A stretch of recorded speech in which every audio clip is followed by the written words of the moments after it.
त्या एका रांगेत शिस्तीने कशा जातात काय ते बघू.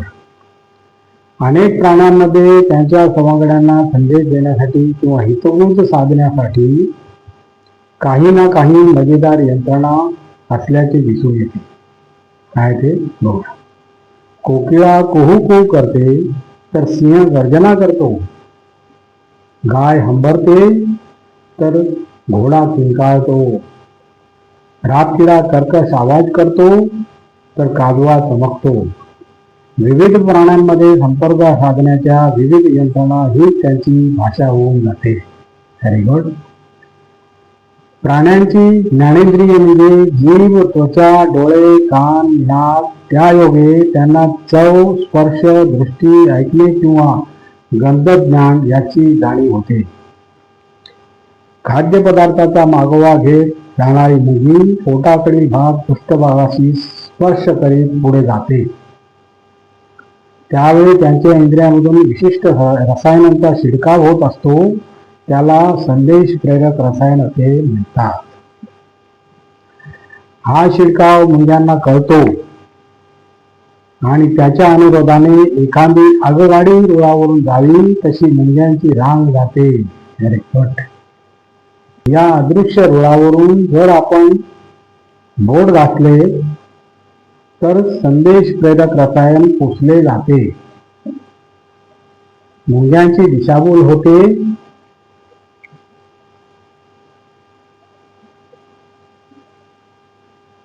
आणि गोंधळ उडून रांग विस्कटते. लवकरच काही मुंग्या संदेश प्रेरक रसायनांच्या साहाय्याने खाद्यपदार्थाचा मार्ग दर्शवून कार्य पूर्णवत होते. आता ह्याच मुंग्या एका रांगेत का जातात हे पण बघूया. मुंग्याच्या लांबच लांब रांगेचे आपणास कायमच अप्रूप वाटत असते. कधीही पहा मुंग्या रांग न मोडता शिस्तीत आपले काम करत असतात. याचे कारण म्हणजे मुंग्या ही माणसाप्रमाणे समाजप्रिय प्राणी आहे.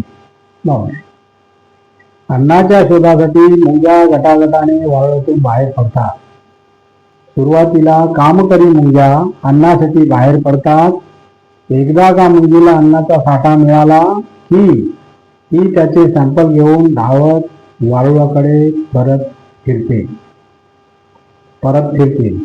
यावेळी मात्र ती तिचे पोट आणि स्टिंग जमिनीला घासत घासत येते. त्यामुळे आपण पेनने जशी रेषा काढतो अगदी अशाच प्रकारची रेषा जमिनीवर तयार होते.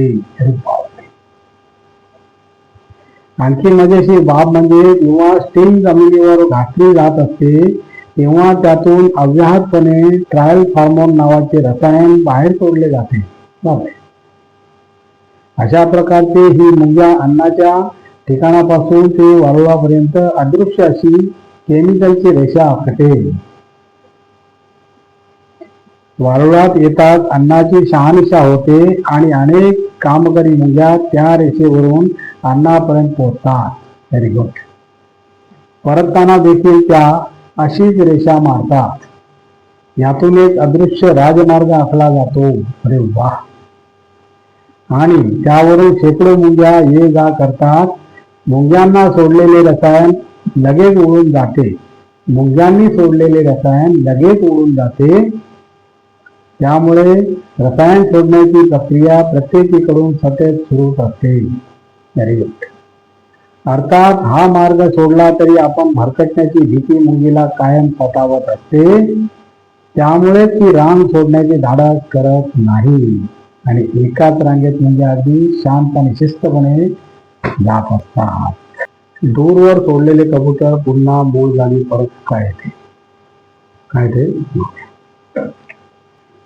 पाळलेली कबुतरे पूर्वी संदेश नेण्या आणण्यासाठी वापरली जात असत.